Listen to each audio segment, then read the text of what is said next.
3 1/3 cups of flour, 1.5 teaspoons salt, mix in, whisk it to combine it very well. We're going to wait for the yeast to bubble up.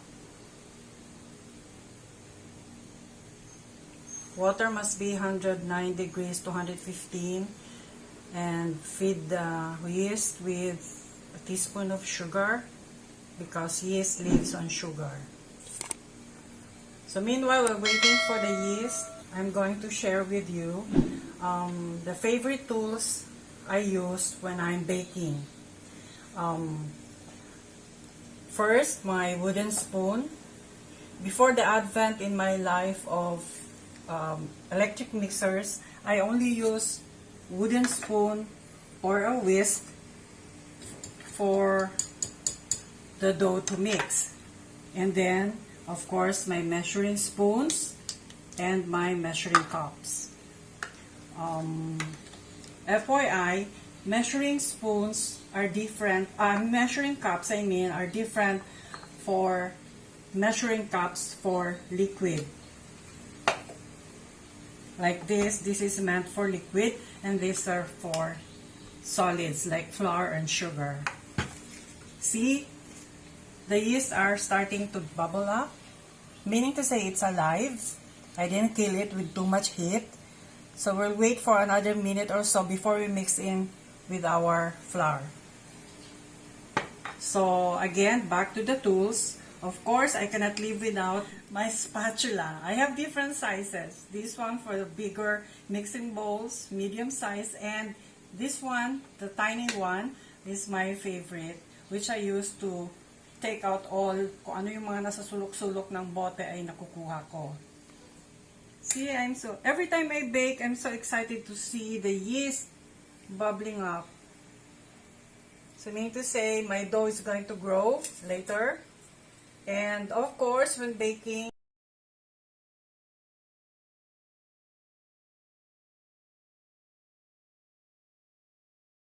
I'm going to feature my version of a homemade pizza dough. So we're making pizza dough now. And I use 2 kinds of olive oil, the pure oil and also the extra virgin oil. See how much I've been using oil, olive oil I mean. Konti na lang naiwan. And of course, the ever trusty paper towel to wipe up all those messes that you make on your table. And of course, my other favorite thing is my scale. For recipes that calls for exact measurement of grams or ounces, I use these. But today I'm going to use all mine. So back to the recipe, I'm using 3 1/3 cups of all-purpose flour, and then I already mixed my salt, 1.5 teaspoons. Oh my God! Look, it's bubbly. Now we're going to mix in with our flour. And I would like to share with you that my secret recipe for a doughy. By the way, today's pizza crust is dedicated for people who loves the thick, doughy crust, not the crispy ones. And my secret recipe is 3/4 cup of yogurt mixed with 1 whole egg. So we're going to pour in the yeast into the flour using my medium size spatula, and then the yogurt. The yogurt helps the dough to be soft and pillowy. My favorite kind of pizza is the ones that are not too crispy. I like my pizza to be some kind of bread. Now I'm going to use my wooden spoon to mix in. Before I forget, I'm going to use 2 tablespoons of virgin olive oil.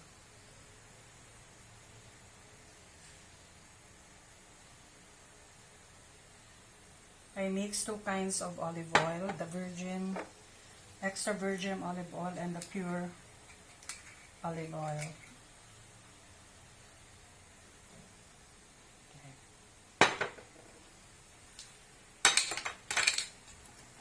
We're going to mix in. Depending on when baking, we must consider also the climate. Sometimes it's too dry and hot. So see, it's kind of dry. So what I do is, I just add a little bit of water until you come to such a point that it's a little bit sticky but not, a little bit tacky but not sticky.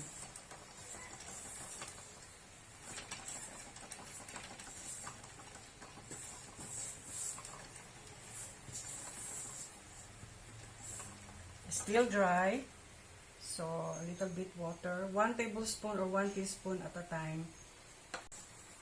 Do not add a lot of water at one time because you cannot take it out when it's too wet. It's better to add a little at a time.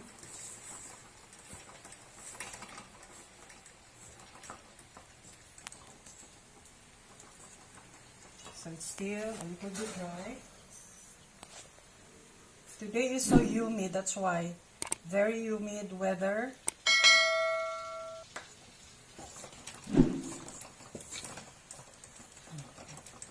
I love this recipe, this version of my pizza crust because it doesn't need a lot of kneading. Yung magmasa ka ng by hand. Okay, so I think this is the kind I like. Not too dry but not too wet.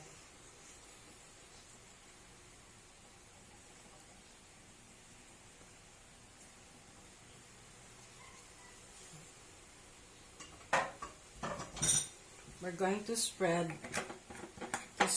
some.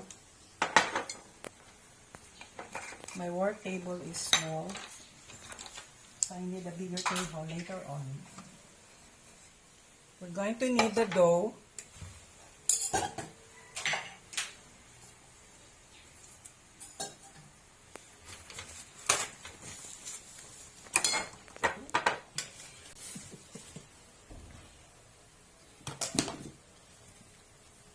Sprinkle a bit of flour on the work surface. But sometimes I need my dough inside the mixing bowl. But I just want to show you today how to knead the dough on the surface. So it's, you gather it towards you and then you pull it and push it. Gather it towards you and then you push it again.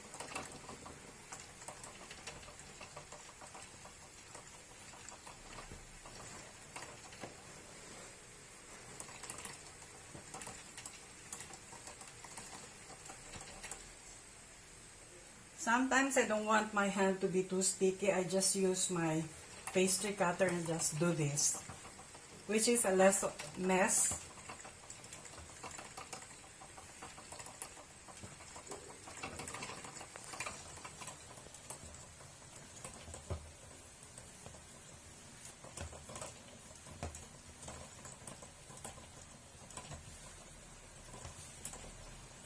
Do not over knead your dough because it's going to end up tough later.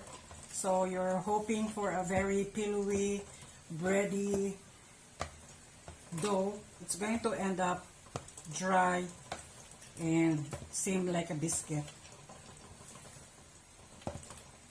But for people who wants their crust to be crispy, then you knead it some more. Okay, that's enough. I'd rather knead it for a short time than for a long time. Then I'm going to put a little bit of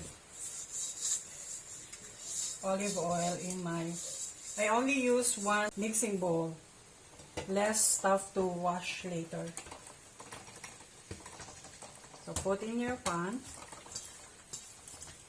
Turn it over to cover the whole thing. And then cover it with plastic wrap or cling film.